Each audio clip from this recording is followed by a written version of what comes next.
Gracias, doctora. Tiene para...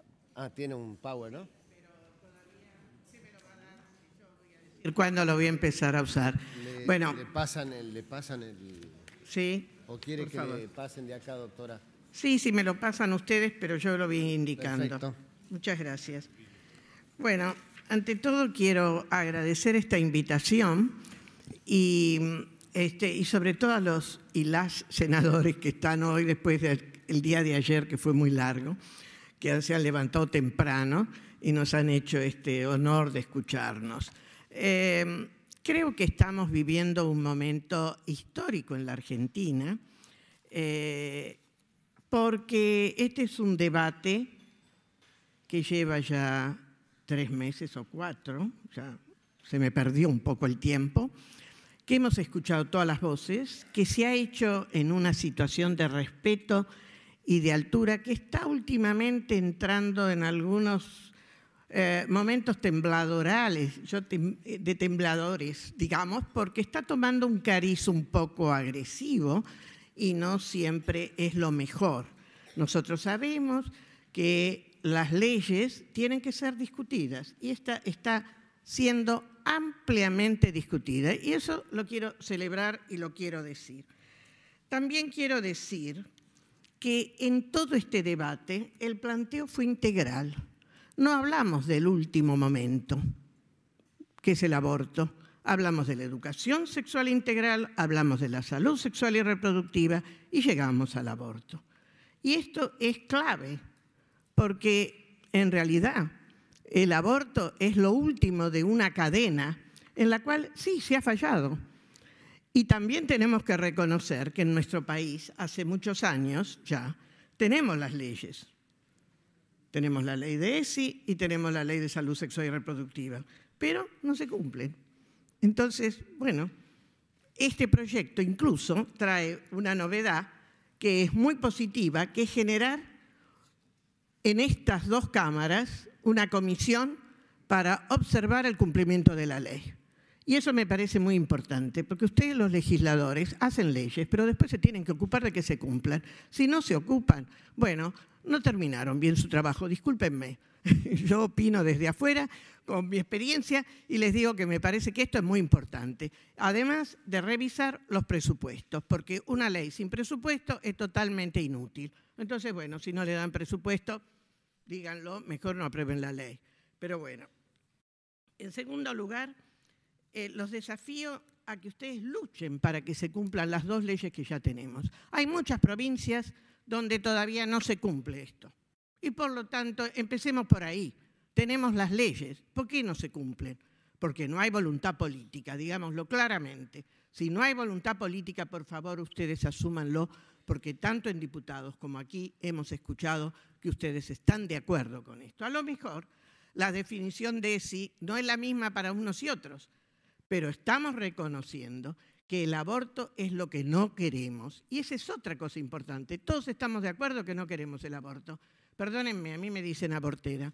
Nunca estuve a favor del aborto, pero sí me lo dicen para sancionarme, porque en la jerga médica que a uno le digan abortero es terrible. Y si no lo saben, bueno, les digo que esto es una experiencia y muy dolorosa para quienes venimos defendiendo derechos y que no estamos para nada promoviendo asesinatos ni otras cosas.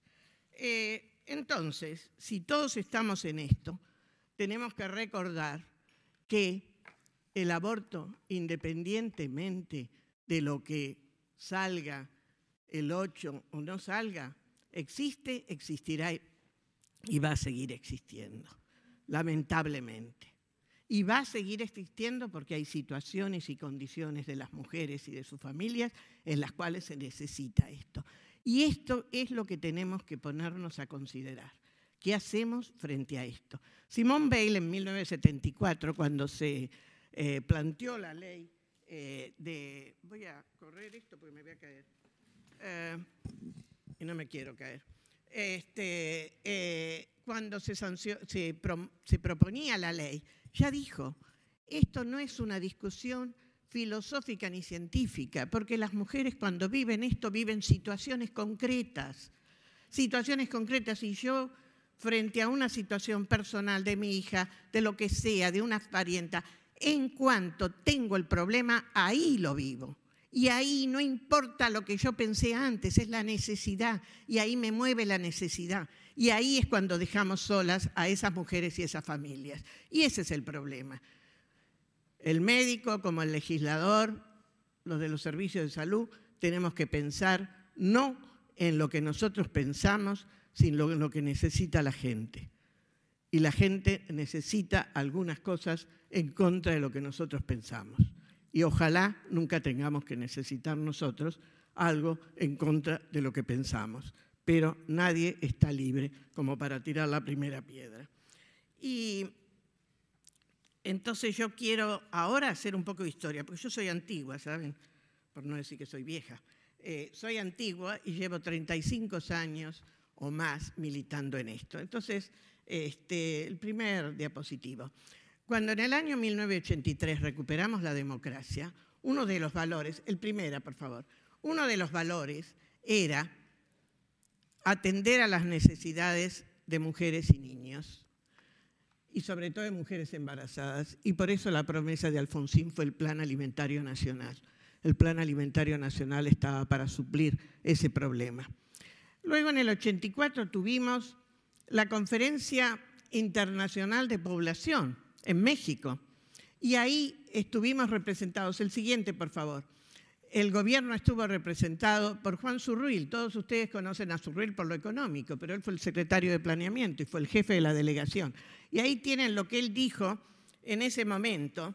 Yo luego se los dejo esto, así que no se preocupen, pero quiero llamar la atención que en el último párrafo, ya cerrando la presentación, dice: miremos con signo positivo los cambios en el nivel de la fecundidad en tanto muestren que más familias están ejerciendo su derecho humano básico a decidir libremente el número de hijos que desean.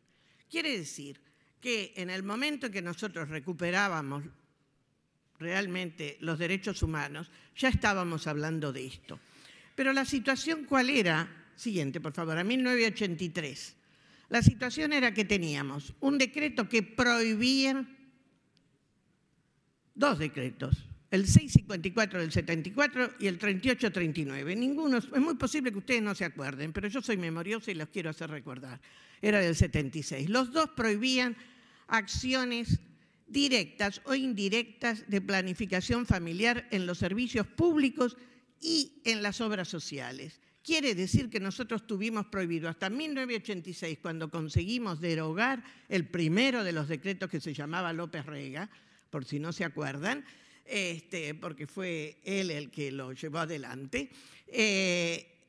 No podíamos en los servicios de salud públicos, no se podía ni hablar, ni aconsejar, ni indicar un método anticonceptivo, y menos en una obra social. En ese momento era importante las obras sociales porque teníamos un 80% de población o más cubierta. Entonces, esto realmente era un problema. Pero además de esto, no teníamos ese siguiente, por favor, y tampoco teníamos ley de salud sexual y reproductiva, ni esto que les digo. Entonces, nosotros trabajamos para eso. Lo digo porque yo tuve el honor de poder participar ahí. En el Ministerio de Salud, en el 87, se concretó un estudio sobre la mortalidad materna en la Argentina. ¿Por qué? Porque la tasa no bajaba y ese era un problema. ¿Qué pasa? Se hizo un estudio, que es un estudio con una metodología de la Organización Panamericana de la Salud, que se usó para la mortalidad infantil y también nosotros lo aplicamos para la mortalidad materna y en otros países también, que era revisar todos los certificados de defunción de las mujeres en edad reproductiva, ver las causas que ahí figuraban, estudiar las historias clínicas y entrevistar a la familia y entrevistar a los médicos. Ahí aparecía el problema de que las mujeres que habían muerto por complicaciones, por aborto, una por cada otra que aparecía en el certificado, no aparecía. ¿Por qué? Porque se había muerto después y ya no figuraba esto. Y segundo, que todas eran mujeres pobres que no tenían obra social. Se imaginan ahora la situación es mucho peor porque esto ha caído. Esto era en la ciudad de Buenos Aires, porque no se pudo hacer en todo el país. Pero esto es importante, porque luego se repitió aquí. En el año 2011 lo hizo el Ministerio de Salud de la ciudad, junto a la Sociedad de Ginecología de Buenos Aires, esto he visto, querido.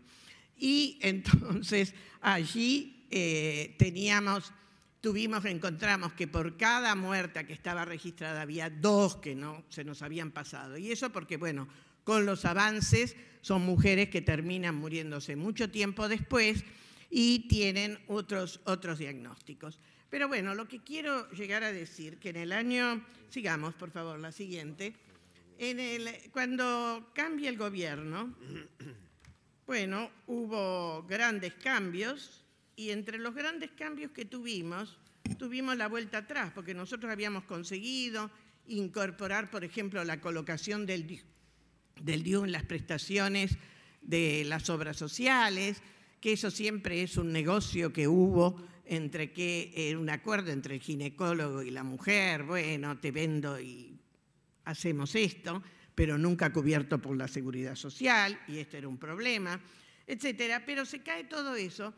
¿Y por qué? Porque, bueno, hay un gobierno que piensa diferente y llega a tanto que en el año 94 el Consejo Nacional de las Mujeres, liderado por Virginia Franganillo, una mujer del interior del partido justicialista, hace una encuesta, la primera encuesta, y los alumnos de la Universidad de Córdoba también la hacen, que da realmente una aceptación.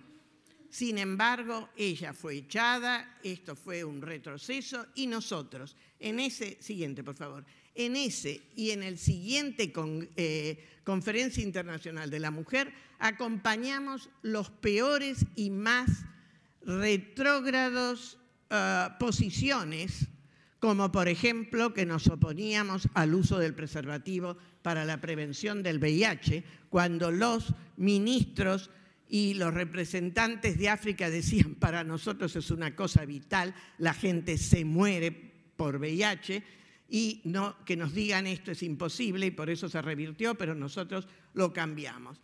Bueno, siguiente, por favor.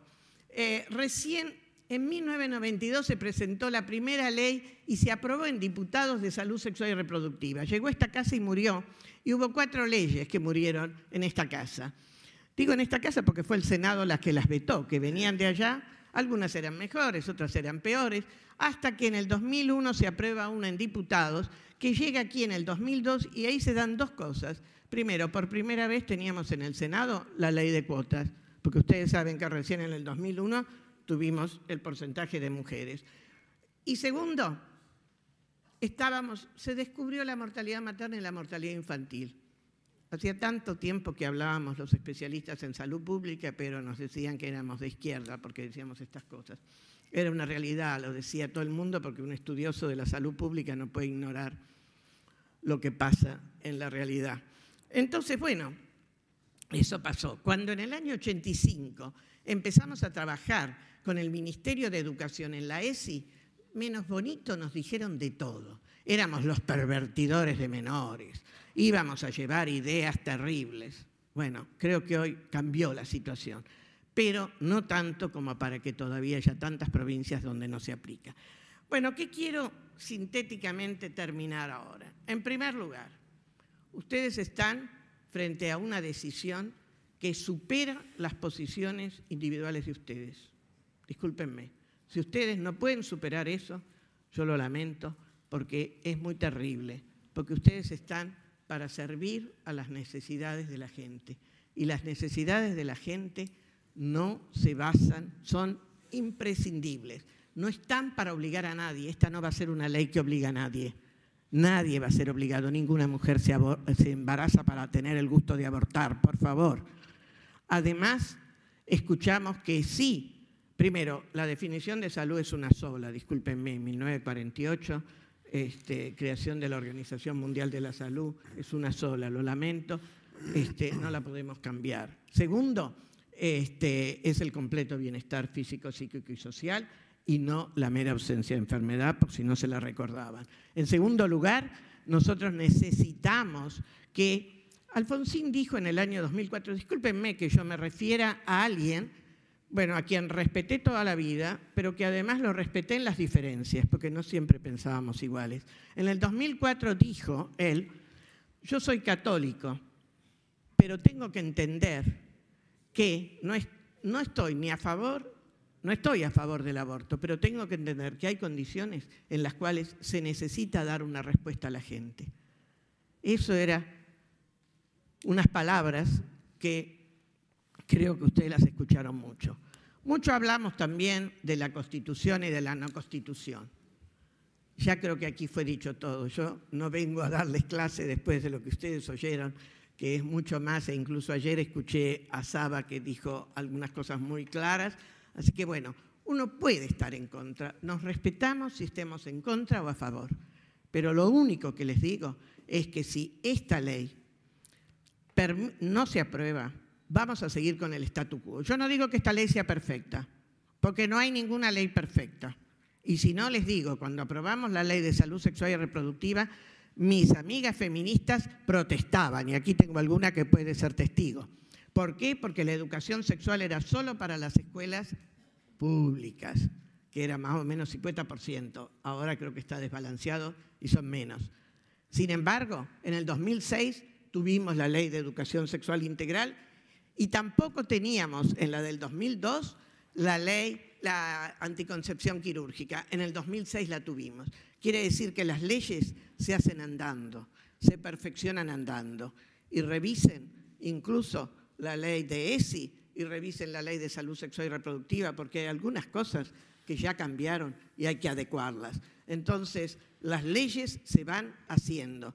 La perfecta no existe, pero lo que sí existe es la necesidad de dar una respuesta. El statu quo no es respuesta, porque el statu quo es enfermedad y muerte y dolor, porque la angustia de las mujeres cuando están en esta situación, y disiento totalmente con la experiencia de la que me precedió en la palabra, tengo muchos años de haber andado y de no estar detrás de un escritorio, sino en contacto con las mujeres, es terrible.